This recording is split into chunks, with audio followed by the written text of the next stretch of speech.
Hey everybody, Mike McWilliams, Upstairs to the Right Music Channel. Thank you so much for taking the time to join in with us once again on another Sunday at Mike's. Thank you so much for you guys taking the time to show up. I see Ben is here. Let me make my adjustments in my feed here so I can see everybody. Great, fantastic. As usual, while we wait for more people to join into the live stream, let me join you guys. Uh, Let me join in with you guys by first saying that I appreciate your time.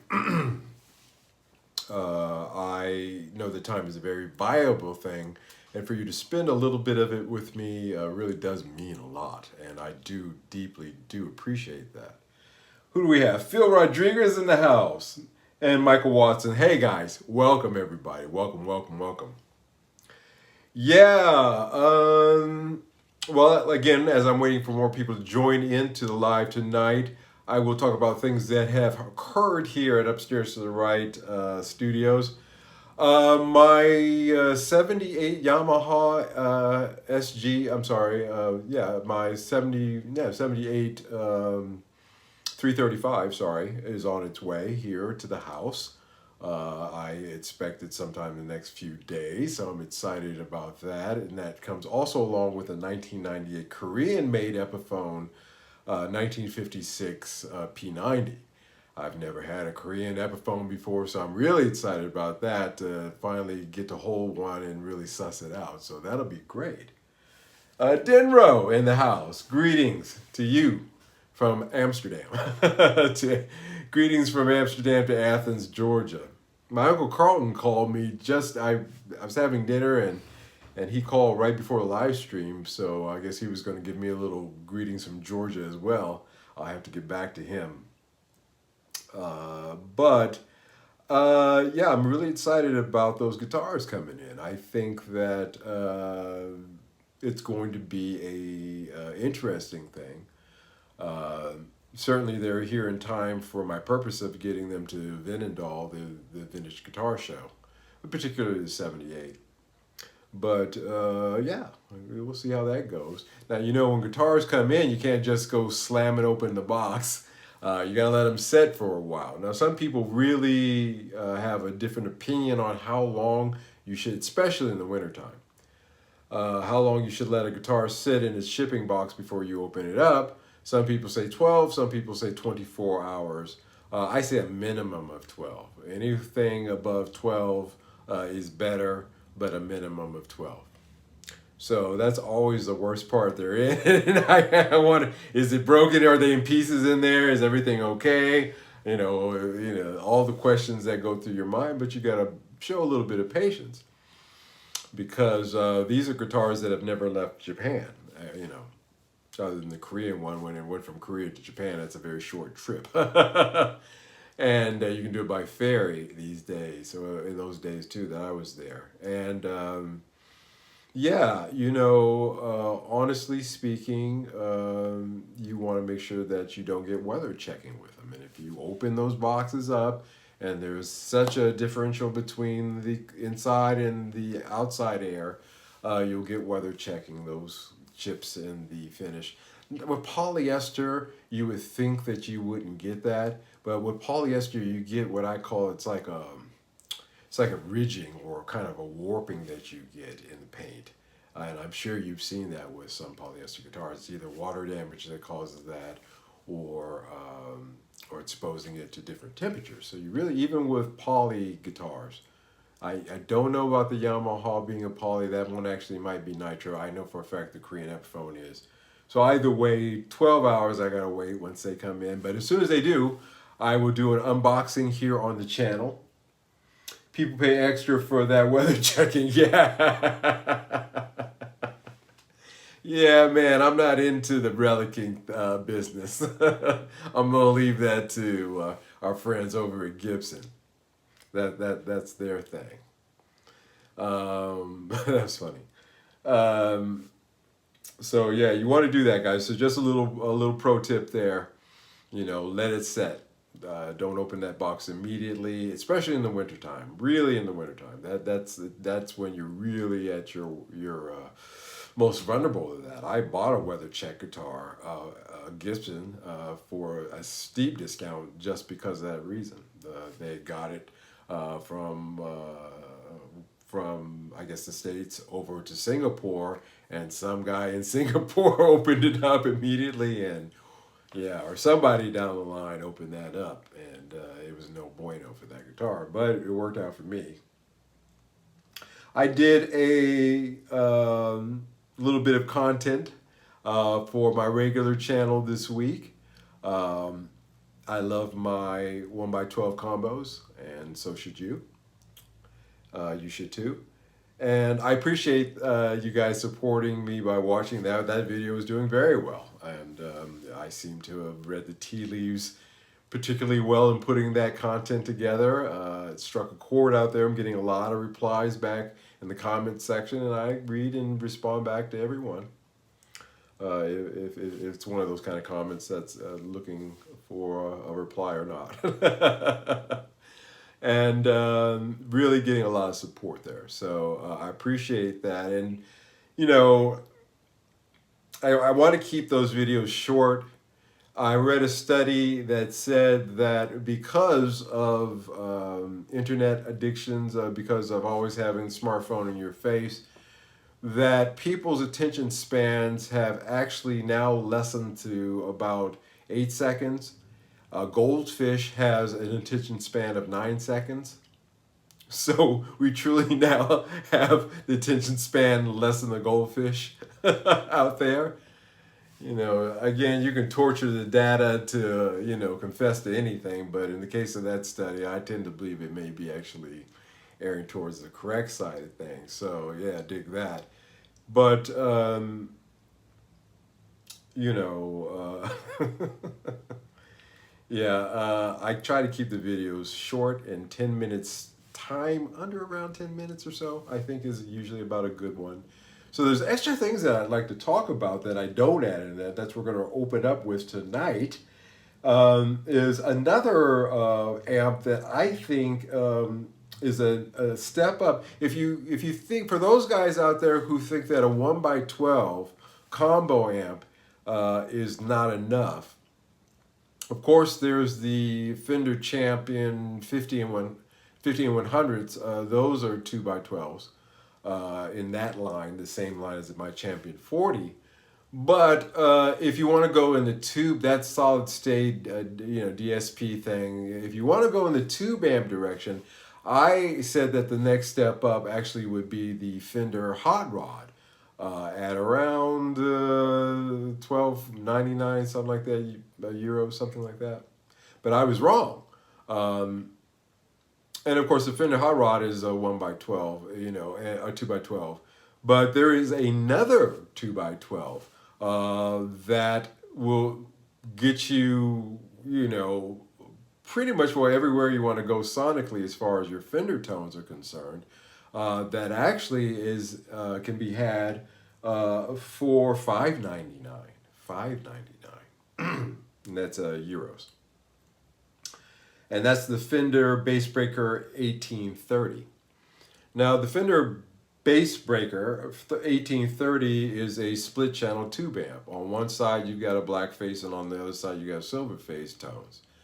You have it's an all tube amp.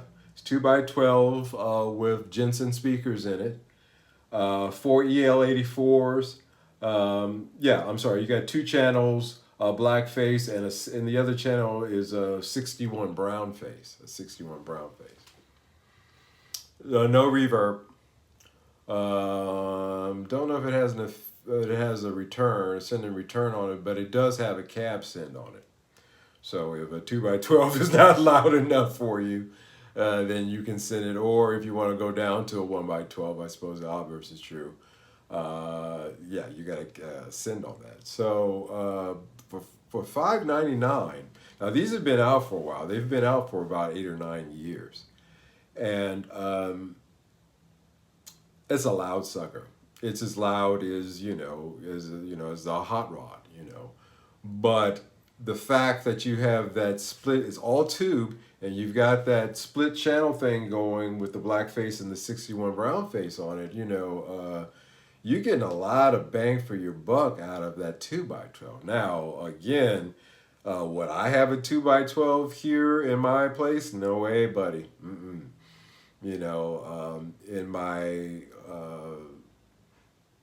place in Singapore, yeah, because I had a dedicated, it was a big, huge place that I did have one room dedicated just for my studio. And so I did have 2x12, but in this situation and recording here and just noodling again, 2x12 is overkill. However, I throw it out there because I didn't mention in the video. I talked about 1x8s, 1x10s, and got up to 1x12s, and then said, well, your next step up is the hot rod 2x12, which is double the price of what you would pay for both of my amps. But there is that option too out there. So I do want to throw that out there for you guys who saw that video. If you haven't, check it out. It's on my channel. I just released it the other day. This Fender Bassbreaker 1830. Now, I've watched a lot of demos of it on YouTube. For some reason, in every demo, they have it mic'd up. And instead of having, right up on the grill miking.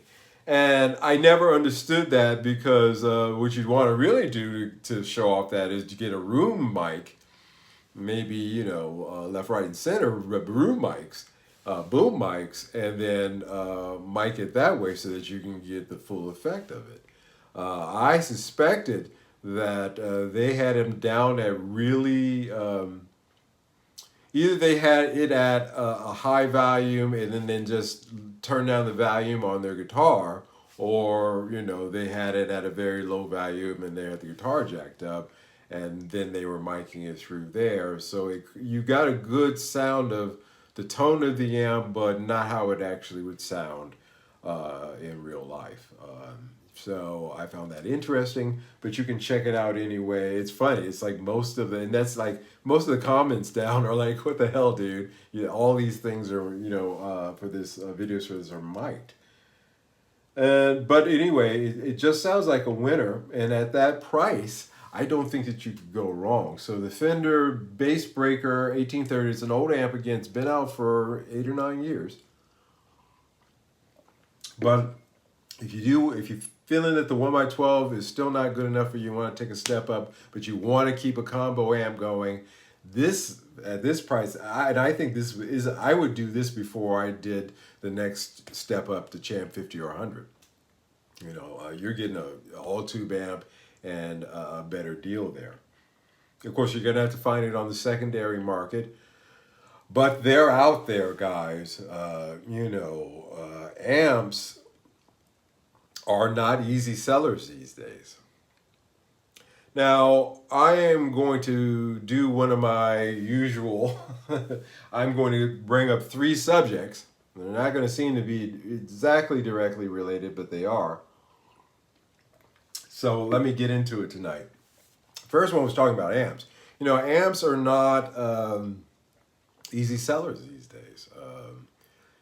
Most of the shops that I go to, the amps are always there, almost always there. There's not a big turnaround on these amps. Phil Rodriguez, how much does repairability factor in for you? Well, I'm glad you brought that up. The Laney is something that I've had service recently. My guy before he retired, Geese, unfortunately Geese retired, guys. I don't have an electronics guy anymore. And he's on sabbatical, so he's not answering the phone to give me another lead for somebody else. But repairability is something that comes about really with everything. You got to always factor that in. You got to figure what's going to cost me maybe $50 a year just to do a servicing on this thing, which, is not a lot. And that's with my Laney. Now, with this Fender Bassbreaker 1830, however, one of the criticisms that I have heard about it is that if something breaks on it, there's no schematic out there for people in order to do repairs on it. So that's an interesting thing. It's one of the reasons why it kind of fell off. When it works great. When it doesn't, it doesn't. with my guy Gibbs that I had, he's a Philips trained electrician. Electrician. He's the real deal. He's a scientist in the field of being an electrician. But so it didn't matter if I put it in front of him, he could probably figure it out. But I don't have that. So, and he was very inexpensive too. So that's a good point. Here with this Fender bass breaker, just tying it into that point, well, that's one of the complaints about it. If it goes bad, you may have a really, $599 paperweight there, unless you got a good amp guy. So, but I always figure in maintenance on all my instruments. Every guitar goes to firm once a year to get tightened up. Every amp and pedal, as you guys have seen, eventually one way or another gets put in for servicing when needed. When needed. So with the Champion 40 in terms of repairability, it's the same thing. It's kind of the same thing. Phil Rodriguez, that's why I brought this up. I heard the same thing about the BB, yeah, the bass player, yeah.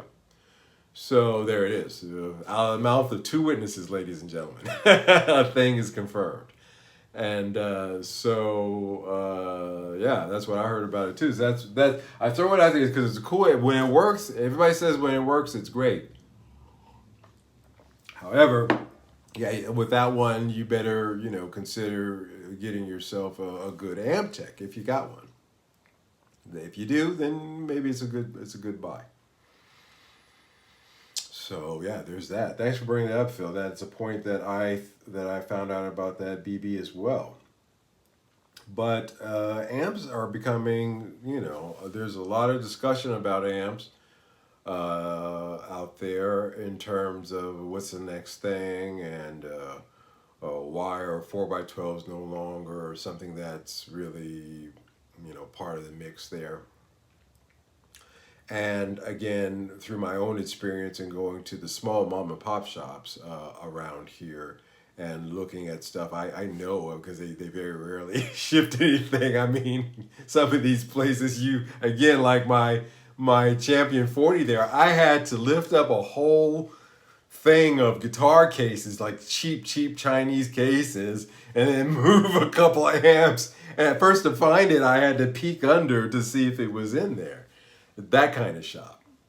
But they're not moving stuff. They're just not moving. And the prices aren't bad. A 69 Fender Deluxe Reverb Silverface will cost you €29.95. An 81 Princeton Reverb, which we had here, I borrowed Fern's and we did a video on that here. Will run you €32.95, 3,295 euros. That's in base terms of what they've been. They're actually holding amps. Certain amps do hold their value in terms of inflation. Their investments in that regard, however, but finding a buyer is another thing altogether. So. The amp market is kind of soft out there. It's a little soft, especially when you get out of the 2x12 and start getting into the 4x12 combos and things of that nature. Not combos, but hey, Matty Two Hats, welcome. Heidi ho, not combos, but I'm talking about cabs and heads, the kind of thing. The cabs and head things, those aren't moving really at all. I have a couple examples here. I don't need to read through them all, but these are ones that I've been seeing for years at the same shop, just sitting there. And I just looking at their price, they're priced okay. So that's not the issue. The issue is just they're becoming a little au fait. They're just becoming a little old. It's just something that's just going to be made redundant by smaller combos and other factors, which we're going to get into later on. So there's that, guys.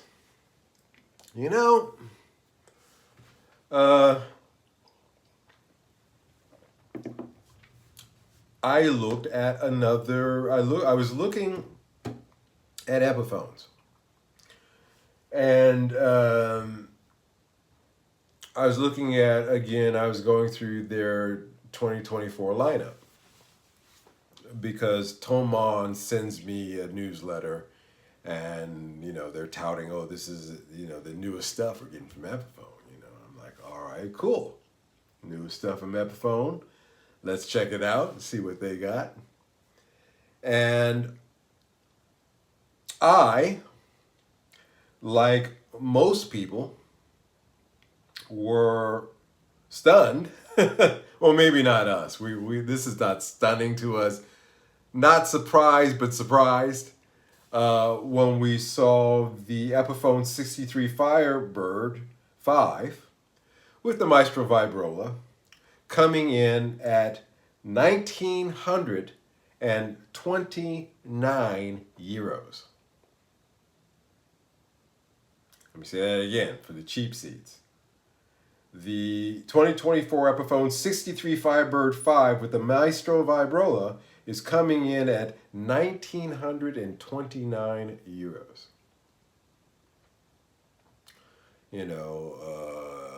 Wow. I says, as I'm perusing this newsletter and came across that price, I said, wow, that's interesting. And then I started scratching my head because, being a little bit of my business to research guitars, I have what I call the file, where I see something, if it's interesting, I'll file it away. And if something comes along later that collaborates that or works with that or doesn't jive with that, I pull that out of my file. And out of my file, I remembered that there's an Epiphone Firebird Vintage Sunburst out there. The Epiphone Firebird Vintage Sunburst. And these can be had for 709 euros.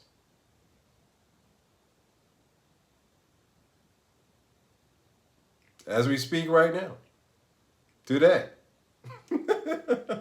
Wherever you are, morning, afternoon, or evening, one could be had.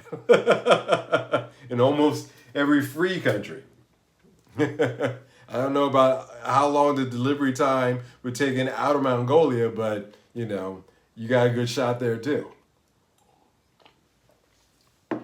So you say, Mike, that's interesting. Now, you say the new 2024 Epiphone 63 Firebird 5 with the Maestro Vibrola is 1929. They have another Firebird, the Vintage Sunburst, which is basically a Firebird 5, for $709 as well. Well, what would be the discrepancy in prices and values between these two?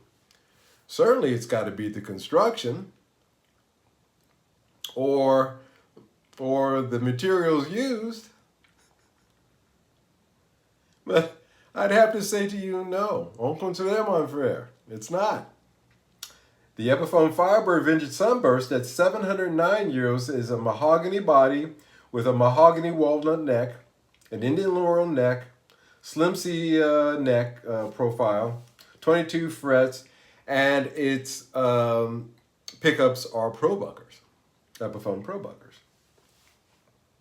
And you say, okay, so for 1,929, that Epiphone 63 Firebird 5 must be made out of,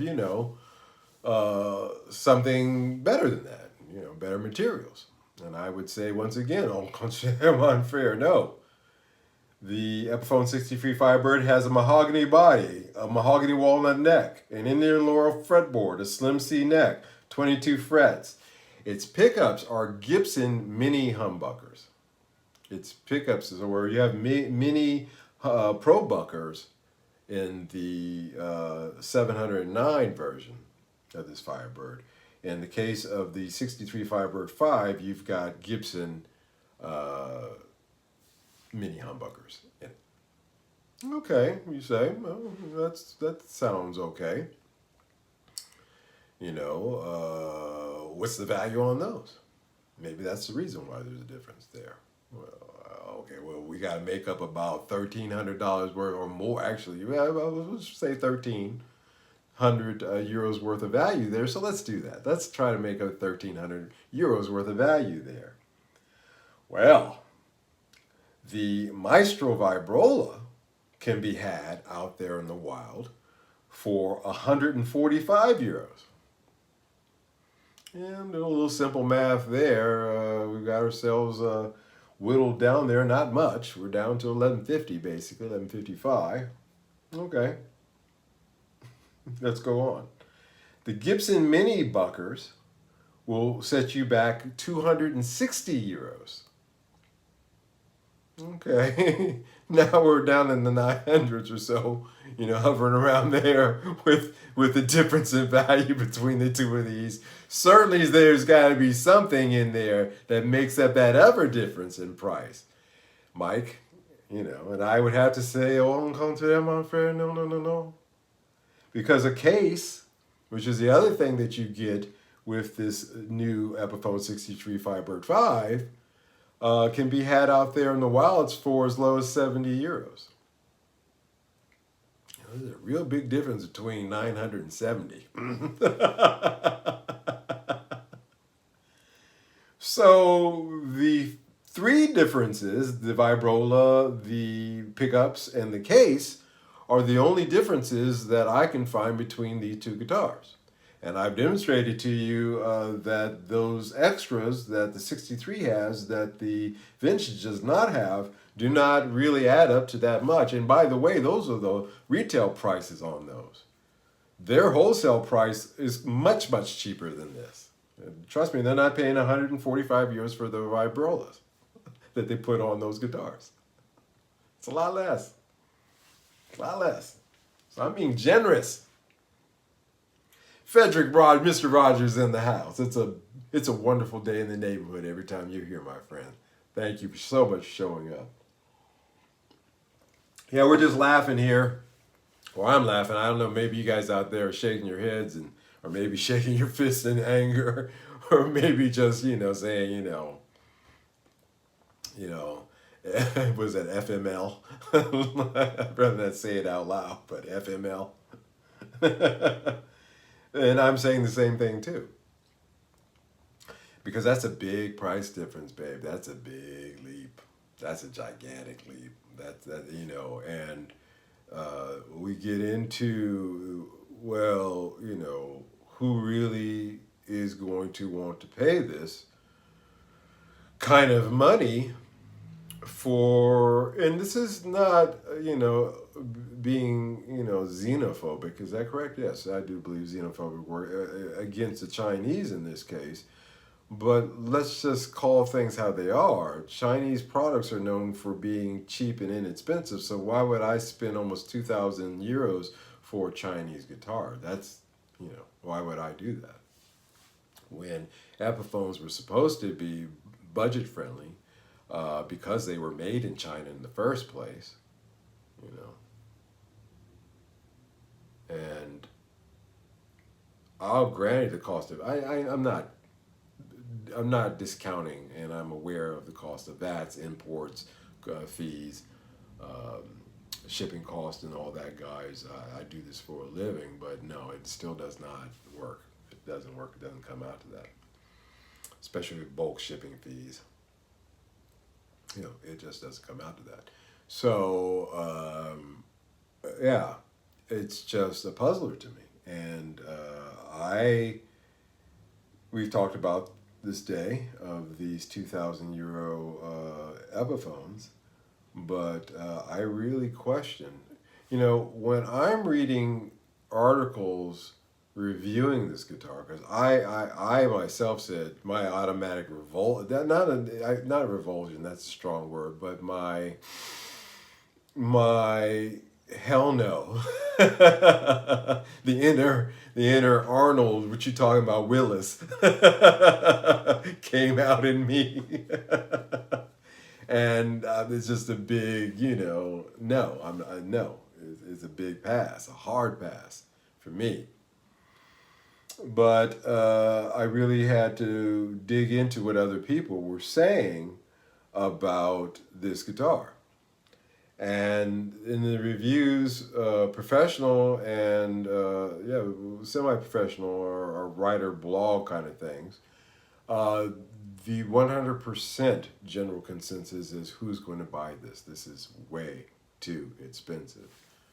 Who's going to buy a Chinese-made Epiphone for this price? That every down the line, all the few articles that have been written, I guess they weren't paid off shills. So I got in early with the reviews to hear the real story. And there's that. Phil Rodriguez. And it doesn't even have John Bonamassa' name on it.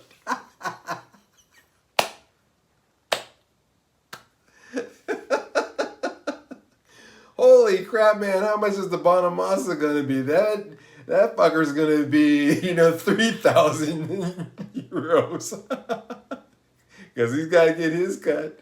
The $3,000 Bonamassa signature model.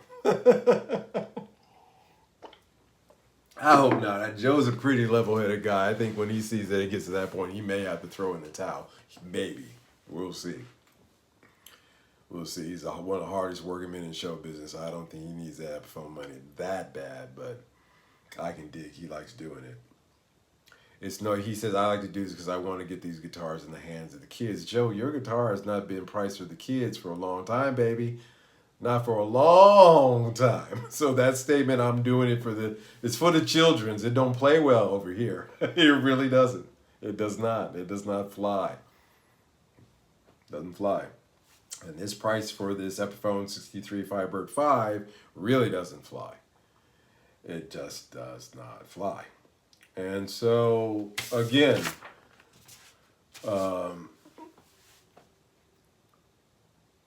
what's up with that? What's up with that? Phil Rodriguez, he meant his kids.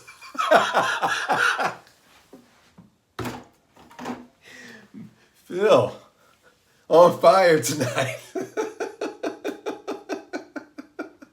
You're killing it, man. You're cracking me up, dude. That's two. Man, two hats.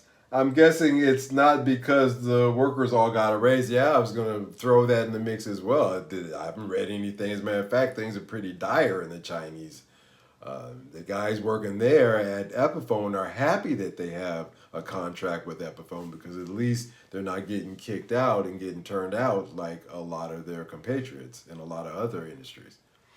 So, and I doubt, in that kind of economic situation that a raise is something that they're going to be exactly asking for. They're going to want stability more. It's human nature. So you look at these things, you look at this, and you either laugh, cry, or you buy. Laugh, cry, or buy. I guess that's the three. And that buy guy, who is this guy? Who is this guy that says, boy, I got 2,000 euros burning a hole in my pocket and I want to buy myself an Epiphone. Which, by the way, I can get the same one for 700 euros. And for an additional 300 euros worth of upgrades, I can have the same exact doggone guitar. Yeah, it's not in the 4 or 5 fancy colors this new one is in, but they have it in a color that, that's a color that is appropriate to that time period and that guitar, so that's good enough for me.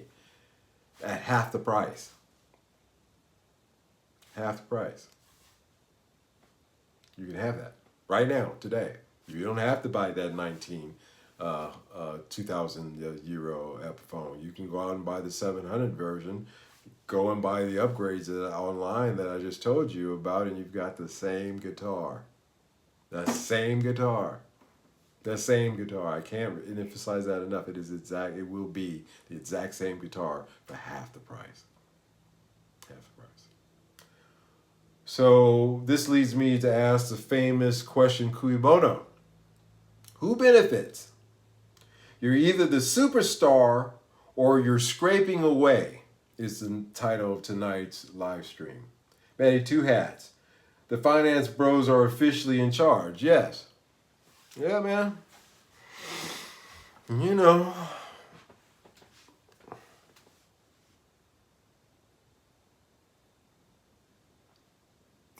In China, speaking of China, I'll give you an example. Yeah. In China, 99% of the wealth is held by 1% of the population. And guess who those guys are? And when you have that scenario of you've got the 2%, the top, the elites, saying let's stimulate the economy to get people to buy, to buy more, to spend more. Even if everybody did, it would make no difference in the monetary system anyway, because again, 99% of it's owned by 1% of the population. So you look at that and you say to yourself, well, that's interesting, Mike, but what does that have to do with the price of tea in China? I'm sorry, I couldn't resist. Actually, a lot. But you look at a situation like that and you have to say to yourself, gee, that's interesting.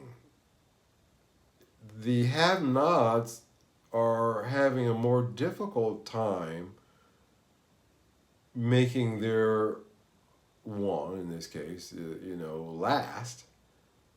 Whereas the wealthiest percentage can throw out the dictates as to the pricings of those items. Sound familiar there? Dictate how, when, and one should be buying those items. And you've got yourself a structure there that is frightening. Absolutely frightening for a lot of reasons. You can never get out of that, in other words, unless you're at the very top of the pyramid. Cui bono? Who benefits? Is a famous question. You're either the superstar or you're scraping away. Now, I want you to keep in mind all the things that we've talked about so far, including the opening statement about amps not moving. I want you to keep in mind what I just talked about with the Epiphones. And now let's get into you're either the superstar or you're scraping away, for the title of tonight's live stream.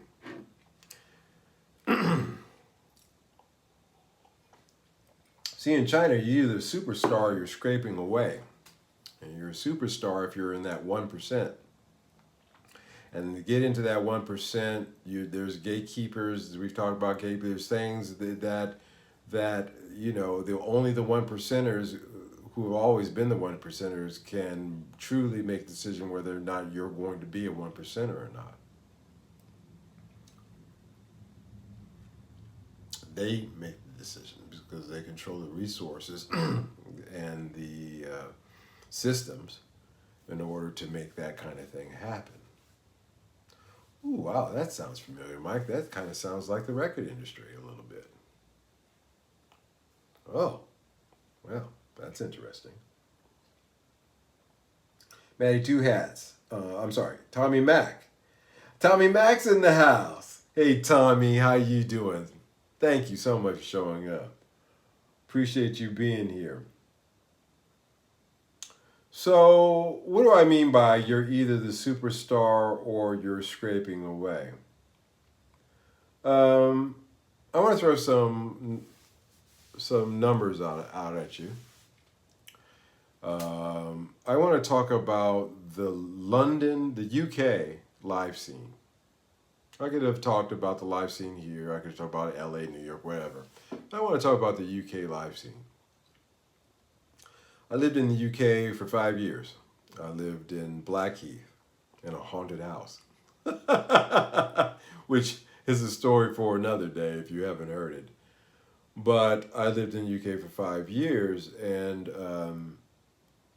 one of the things at that time in the 2000, 3 years. 2005 to 2008 period. Yes, that's correct. 3.5 years.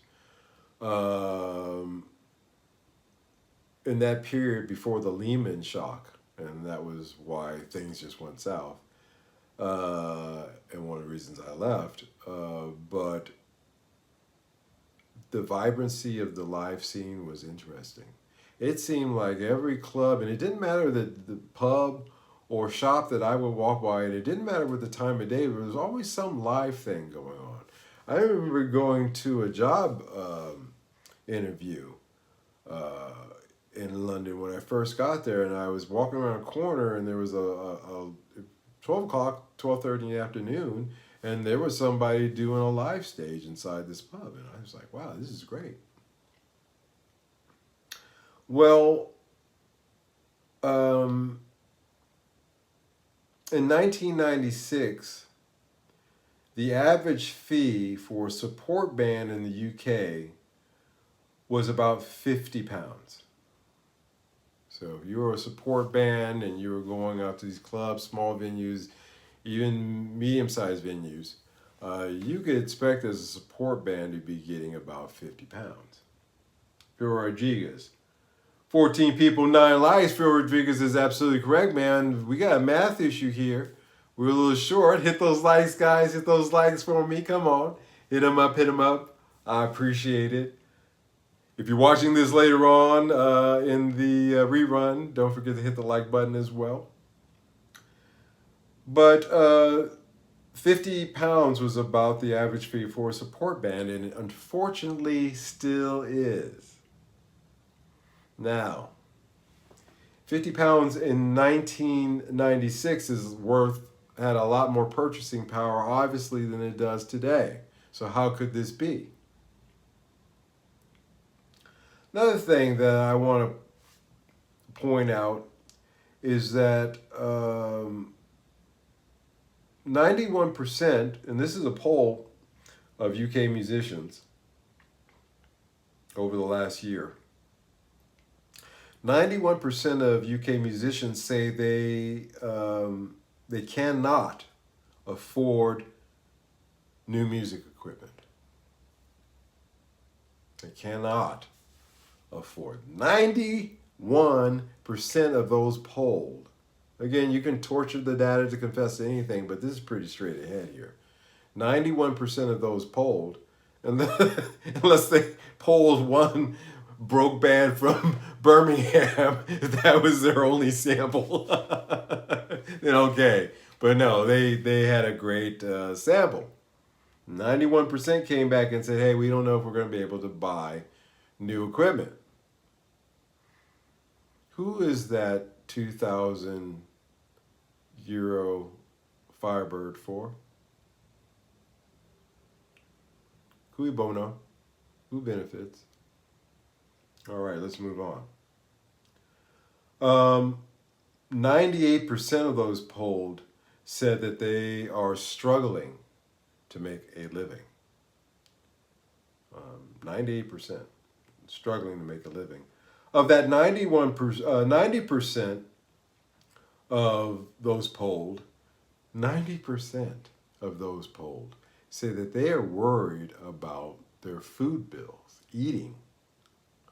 So we're not talking about, oh man, should I get that new Les Paul or should I hold out and get that PRS? No, we're talking about, do I eat half this loaf of bread this morning and save the other half for lunch so that I can, have a little bit to get a warm meal for dinner. It's that kind of thing. Let me go on. So again, who is this 2,000 euro Firebird 5 for? It's an Epiphone. A Chinese-made Epiphone. Okay? Who's that for?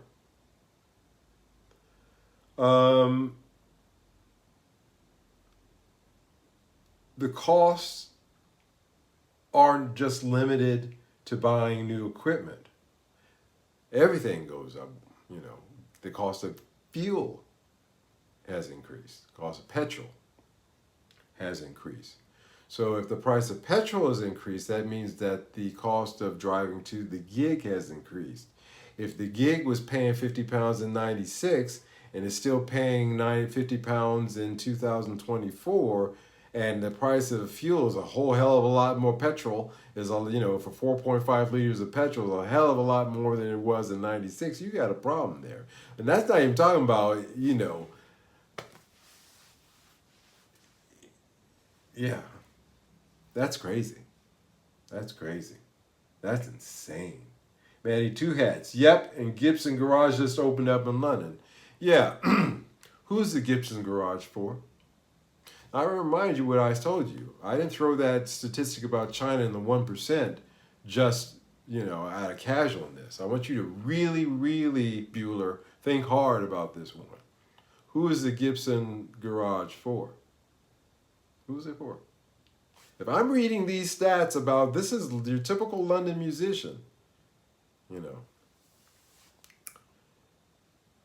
and they're saying this, the majority are saying these things. Let me continue. There's a young lady named Julie Campbell. She's been on Later with Jules Holland, which is a show that I like. I've liked it for a long time. I love Top of the Pops. I love Later with Jules Holland. I love those British music shows. I don't know. You guys got a style to it that the Americans somehow or another can't pull off in that regard. But she's played in 10,000 Seaters. Okay, this is Julie Campbell. But she scrapes by still. And most of her income comes from selling merch and selling her music on Bandcamp, which is a direct thing. This is an artist who's been on TV. Wham's big break back in 82, 83 was because they got on Top of the Pops, and they had a single that they had out for a full 6 months before it was doing nothing. They got a chance to get on that show, and the rest is history. Somebody like Julie Campbell nowadays in 2023, 2024 gets on, Jules Holland, and she's got to sell merch, scrape by selling merch and songs on Bandcamp. And if she was signed, God help her, it'd be worse. But the 1% would say to her, hey, you want to join into this club? You want to get in with us? Well, okay, you don't have to scrape by like the other, 90% of your fellow musicians. We'll bring you in. We're the 1%, so we decide who, because we control the systems in order to get in. We certainly control the systems of distribution. We control the systems of how people are listening. So obviously we control things there, so we can make this an attractive offer. All the rest of you are peasants. The other 99%.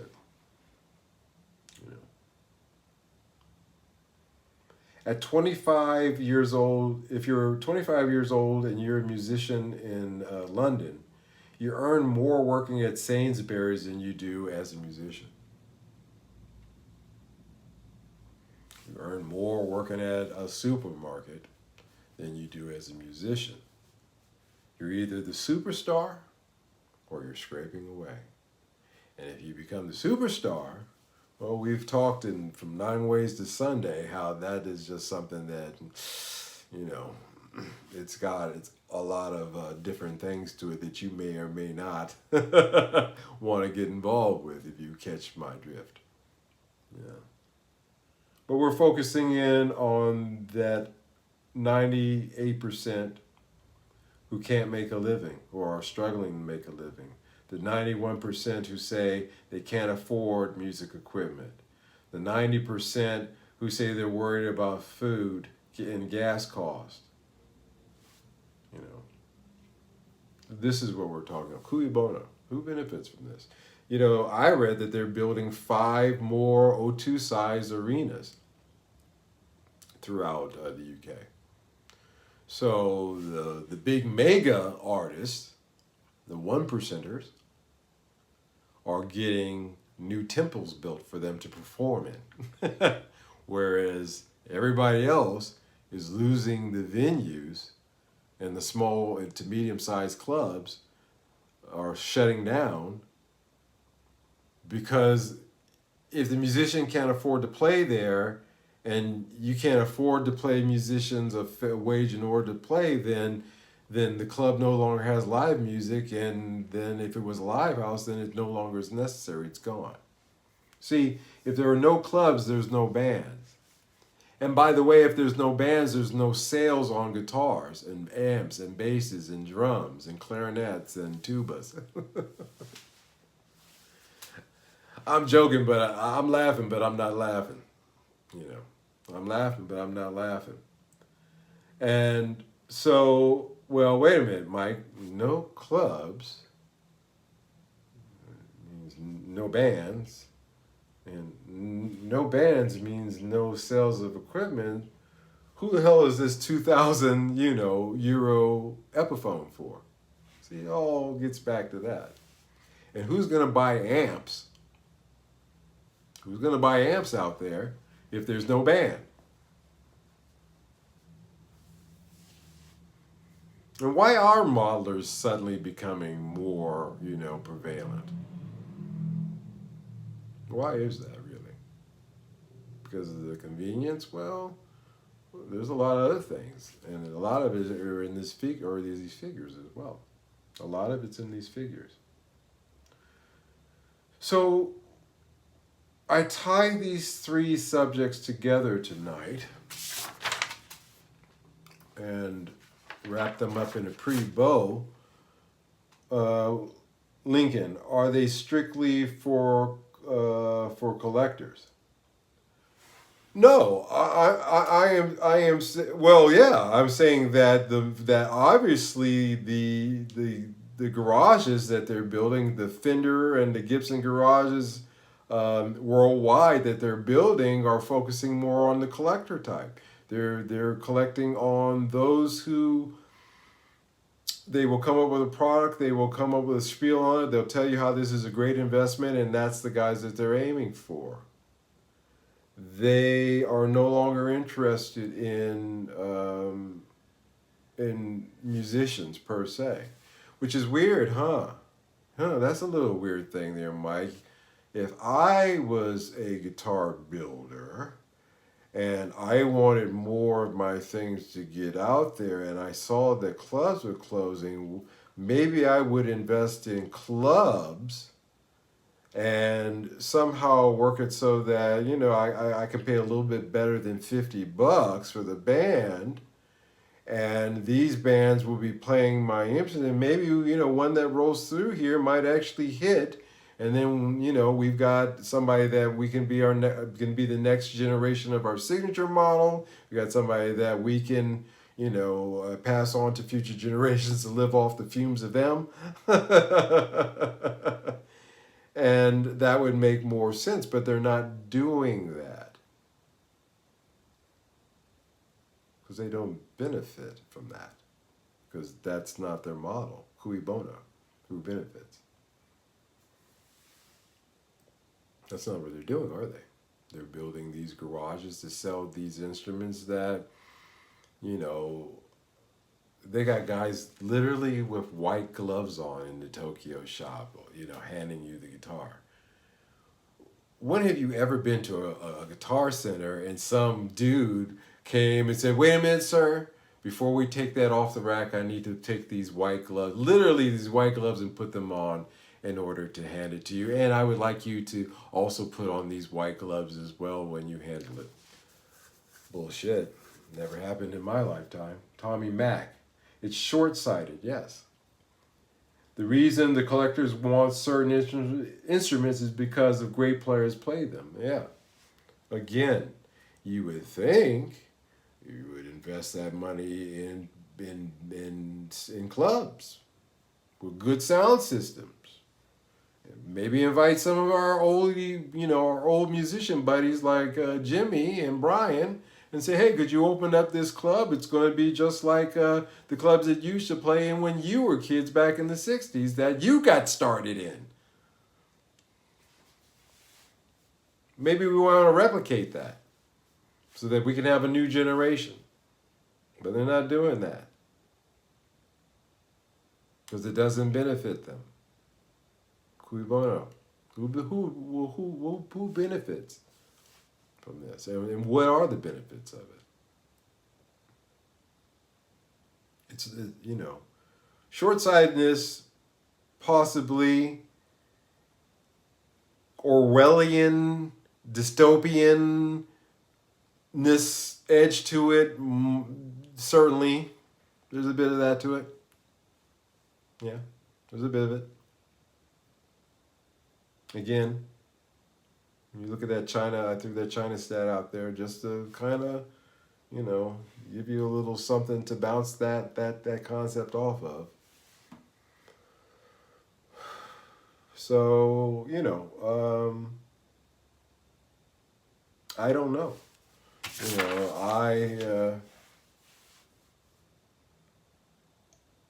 I am sad to hear that this Julie Campbell is going through that. She is, and it's funny to me because it's what I did with Asanoki in Japan. We would play the gigs, and by the time I paid them out, I said, all the money, I paid them out from what the gig paid, what the club paid us. And the club did give us a cut of the door. Whatever came in from the door, I used that to pay the band. I kept the merch because I sold CDs. I kept that money. And of course, the sales from the record that we were promoting, which was the record that I wrote and produced and did the music for. So I get the money from that. That's no different than what she's doing. That means that in the since I've been doing that since 2010s, 12s, nothing's changed in over a decade. Some may say that it's gotten worse. I would say so, in some regards. So it's like that Three Stooges skit where they're in a haunted house and all hell is breaking loose, and somewhere out of nowhere a cream pie comes flying across the room and hits somebody in the face, and they all turn around and look in the camera and say, "Who threw those pies?" Well, who is this pie of a Firebird for? Who is this for? Who is this for? Especially, again, considering when you can get the same guitar with again, what is that? What's the number on that? 70, 80, maybe I'm being like 150. So for 450 euros more, so you got yourself up to 1,150 euros, you can have the same guitar that these guys are asking 1929 for. Who's it for? Matty Two Hats. When I was playing gigs in the early 2000s, my mates' bands were supporting bigger artists, which was the next step for our band. I then found out they made $100 total for the night. Yeah. The fees haven't really changed since then. So it's tough. And I don't know, this is why I get kind of upset, I worry about music, where it's headed, because if the gates have been completely shut down like this, and that's the way it feels for the ordinary UK musician, then I think that we're missing out on a lot of fantastic music. Instead, we're being fed the next manufactured TikTok musician of the week. Some of these people, especially these later rappers like Ice Spice, you look back and you say, oh wow, you were on TikTok and then all of a sudden you blew up. Oh, that didn't happen. Wink, wink, wink, unnaturally. That's a completely natural thing to occur. It wasn't like the 1%er said, hey, here's somebody that we've dealt with the psychology of this person. We know they come from a certain kind of home, certain kind of family, have a certain kind of education. There's certain things that we can do to them. They have a certain kind of belief system. They're a little free with the skin, so that works for our videos. They got you all figured out. They picked you, they selected you, and they throw you out there. It wasn't organic. It wasn't like we all said we need this. Oh, this is so great, we need this. writing songs about I'm a fart or something like that. It's like, I don't remember Prince or Michael Jackson or Bruce Springsteen ever coming out with that. And they could have, but they didn't, which means that you're a hack. It's ugh. Maddie Two Hats. I do wonder if the 50 and 60s had so many musicians scraping around for crumbs. Well, I told you that John Lennon finessed a girl at their art college because they were going to art college. And apparently, this art college also had a music department that had an amp. And they had a gig in Germany and he had no amp. So he finessed a girl who was in the music department to somehow she had the key to get this amp. He says, I promise you, I'll bring it back. And he never brought it back because they didn't have the money. So yeah, they were scraping by, you know, and they were finessing chicks in order to get money and equipment. So, you know, I throw that story out there. But I also will throw out there again to you, which is the reason why I told you about the Laurel Canyon musicians. Those people were rich. All of them. They all came from wealthy families. All of them. Again, I bring up Joni Mitchell as being an exception. I believe she was the true artist they brought in some ways, to elevate the others. But again, they all came from wealthy, especially Michael Nesmith from the Monkees. He inherited $25 million. And this is before he was on the Monkees. And this was in the 60s. This is 60s, $25 million. So no, not all of that was poverty stricken. It would seem there are 1 million bands now, and less than 1% make it. Maddie Two Hats.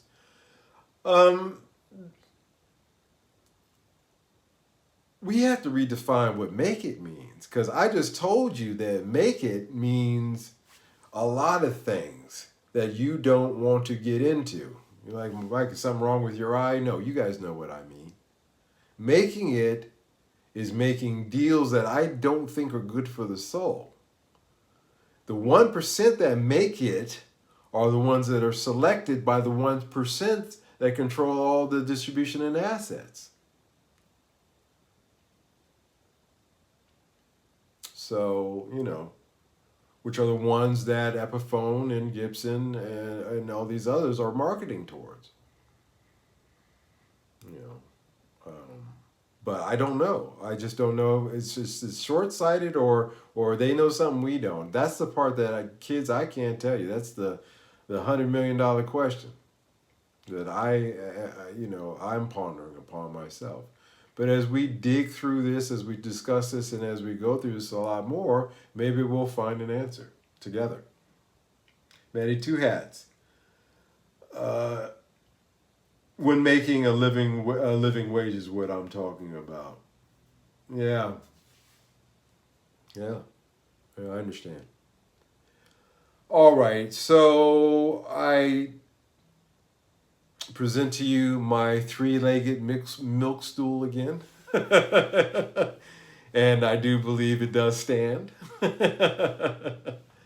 And I tied those things together because if you don't have the bands and you don't sell the equipment, but you're making the equipment expensive that the bands can't afford, so who's the equipment for?